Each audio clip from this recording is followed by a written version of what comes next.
So I hope you're enjoying this video about Ventnor and the Undercliff. If so, then don't forget there are two books that I've written. One, Bird Watching Around Ventnor, creatively named, and the second one is Wildlife Watching Around Ventnor.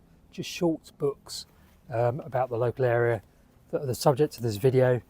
Available on Amazon. I'll put a link below for this video, and you can also order it from the library, and it's available in all major bookshops, both of these little booklets, and in a few shops along the Esplanade, like the Longshoremen's Museum and Lady Scarlet's Tea Room as well.